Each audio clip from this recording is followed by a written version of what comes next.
Hey folks, Fernando doing another video for the Modern Survivalist, and yeah, we didn't do the live stream with Matt Bracken yesterday, Mother's Days and all, so we try to do it whenever possible. Sometimes we cannot. That's basically the deal.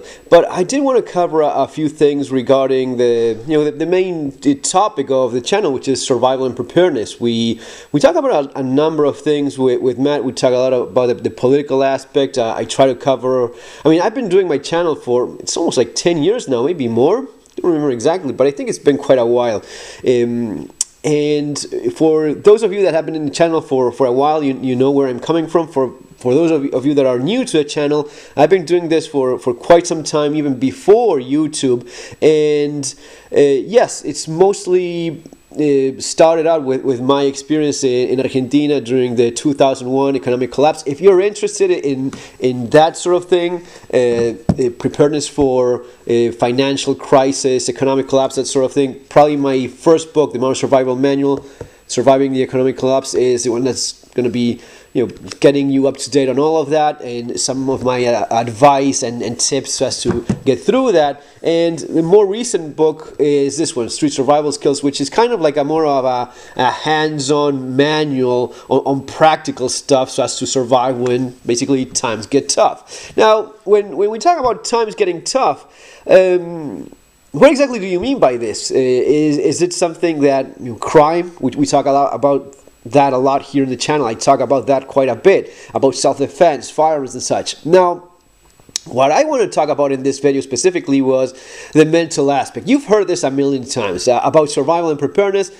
When it comes to survival, the mental aspect is the thing that matters the most. And it's actually true. The mental aspect of it is definitely, by far, the most important thing. You may not have a firearm. You may not have a lot of money. You may not have a bunch of things that you probably think you absolutely need. And yet, you may get by better than the other guy that actually does have all of stuff because of this, because of the way you're built, what's in your head, the kind of attitude you have. But exactly what does that mean, and what kind of thing does this encompass? I basically have 5 points I was thinking about right now in terms of how to explain this. So these would be the things that definitely matter the most. Again, you may have all the gear you want, you may have a ton of food or of prep set aside, but if you fail here, if you fail in the mental aspect, you're going to be going down. You're going to be crumbling under pressure, and it's not going to be easy for you. Look, these are very complex things, and it's getting more complicated right now in the United States, specifically in the United States. It's particularly bad, guys, for you over there. It's been escalating in a number of things in terms of the economy. The inflation is, they're trying to keep it under control and behind closed curtains or closed doors or whatever it is, but it's really getting worse. I was just reading about some comparisons, the amount of timber, the price needed. Just a year ago, you could build almost 5 times as much. Prices have gone up 5 times from last year. All of this, and people wonder, well, timber has gone up, but why hasn't my burger and McDonald's haven't gone up, equally so? Well, some of these things take more time. Some of these things are more directly affected in terms of pricing than others. Some things can be delayed a bit more, but believe me, when it gets to this point, you're just reaching a point of no return in terms of how much things are going to be costing, because the value of the currency keeps going down and down. So what is it that you should keep in mind? That this is what I would call the 5 keys to surviving social economic crisis, an economic collapse, a meltdown of society to a greater or lesser degree. This can be very complex. It can go from inflation to hyperinflation, which is something completely different. Hyperinflation, you're talking about prices going up 10, 15% from one day to the next. That's the amount of lost value in the currency. So that's an entire different ball game. It's crazy. It's the worst thing about this is that it instantly makes you poor. If you're middle class right now, if your purchasing power drops 10, 20% by the day, how long can you keep on that? Try to wrap your head around this. How long can you keep a loss of purchasing power 5, 10 per day, per week even. It's impossible to keep up. And what this does, it's just melting that social pyramid of, middle class. Usually in an averagely successful developed country, you would have a very strong, large base, which is the middle class. You have some, a thin layer of poor people down there at the bottom, and on the top of the pyramid, the elite, the rich. And the more crappy a country is, the more like this it starts looking. You have a lot of poor people supporting a very small elite, and the middle class basically disappears. In a solid, well-developed country, you have a very wide middle class, a bit of very rich people, and almost no poor. That is changing like this, okay, guys? You're seeing it, but that's what's happening. Keep that in mind, and keep this in mind. Imagine that there's this is an iceberg, and the tip of the iceberg is the one that's staying above sea level, and you don't want to be under it. You don't want to be drowning as this shift takes place. So, number one key, and this is definitely, all of these are important, but number one would be being creative, being flexible. What I mean by this is, don't get stuck on your life, your way of thinking, your job when things were like this. As things change into this, you may have to change yourself. You may have to find some other kind of job. You may have to change jobs. You may end up losing your job. Maybe you have to do something else entirely. Maybe you have to do manual labor that was beneath you before. Well, if you're flexible, then you're more capable of adapting to things that are changing. I've seen this firsthand myself. I've seen how people struggle with this. I could talk about this for hours, but people just got themselves in this box of, well, I'm a manager. I wear a suit, I wear a tie, I work in an office. Now I don't have a job. Well, I need another job where I'm sitting in an office doing the same thing, but I cannot change that.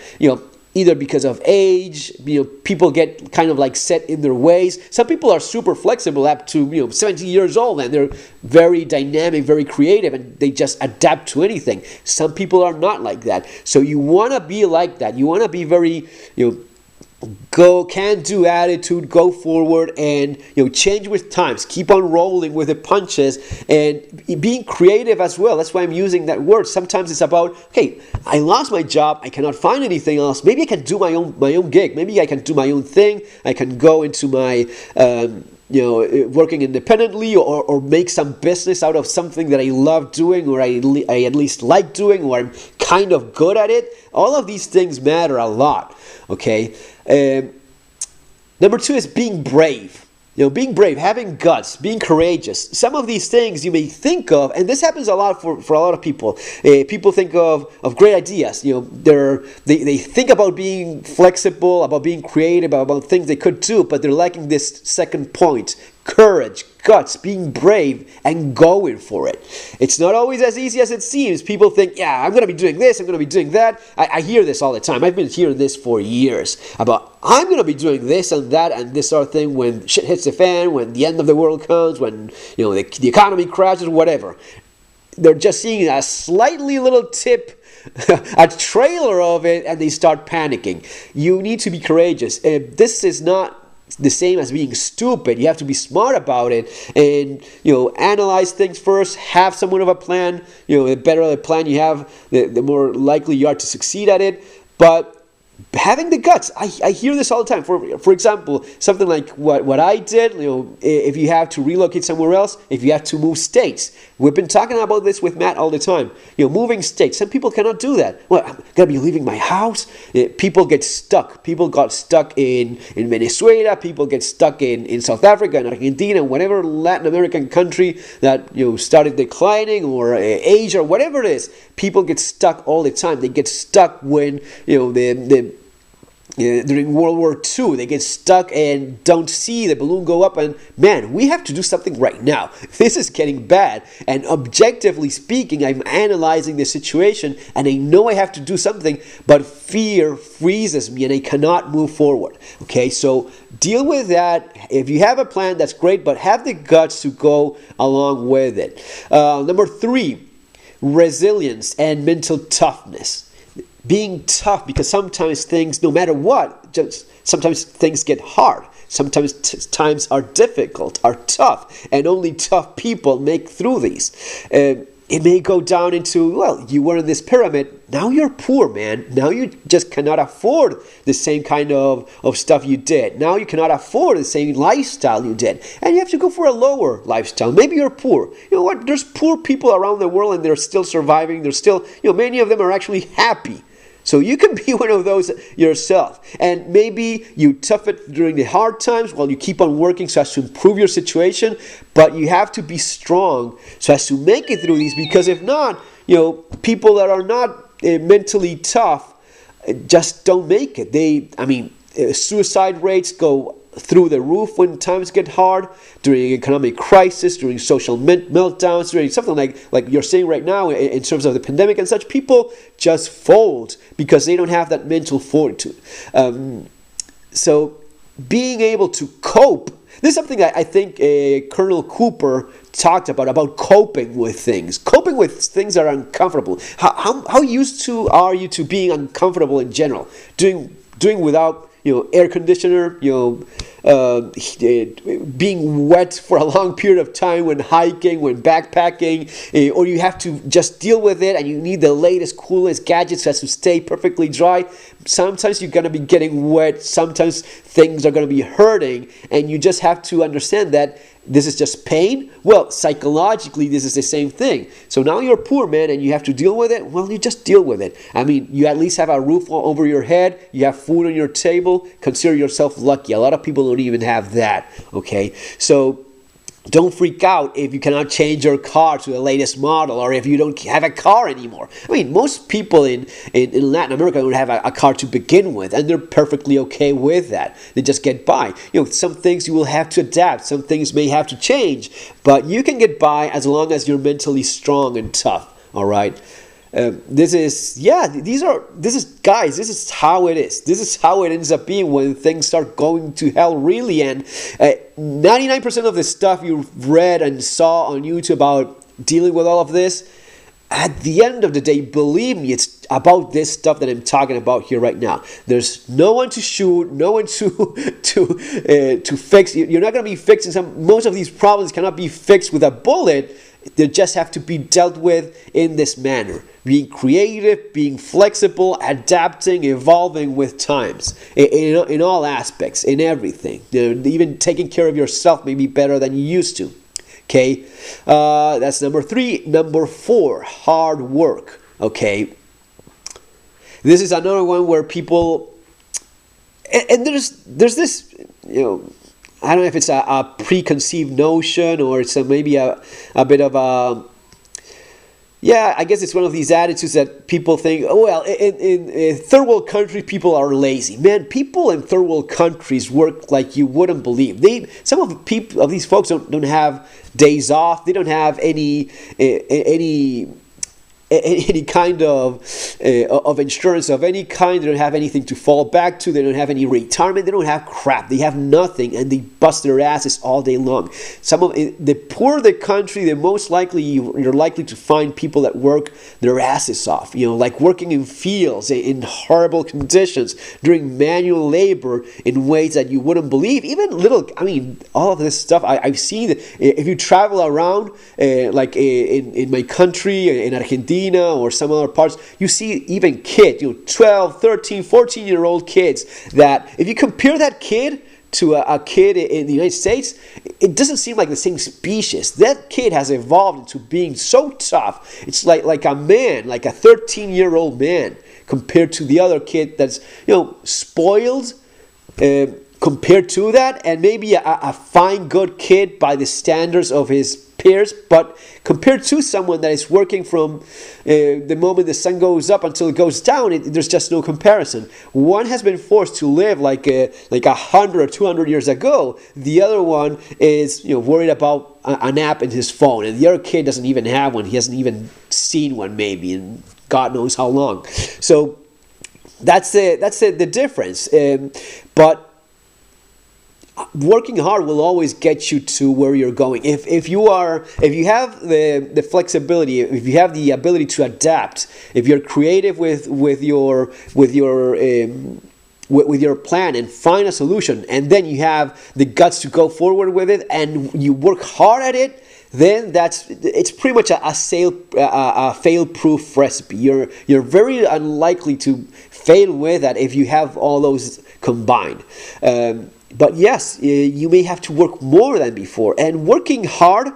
I mean, literally that. Sometimes you will have to work more than you used to. I know that a lot of people work a lot already, and here is where maybe just working even more is simply not physically possible for you anymore. Maybe what you have to work on and adjust more is on being more flexible, more creative in the way you're approaching this, because just working like a mule is something that's not profitable enough for you, then maybe something else has to change. But if you are in a somewhat more of a comfortable position and that's not making enough to get by, then you will have to add on top of that. It may not be easy. It's definitely not going to be easy if you have to work even more than you used to, but sometimes that's the only way through. That's the only way to deal with it if you have the time for it. And not only working hard, but also working smart and being efficient at what you do. That's also something to keep in mind. As I was saying before, there's people that work like real mules in the field all day long, and they're just barely making it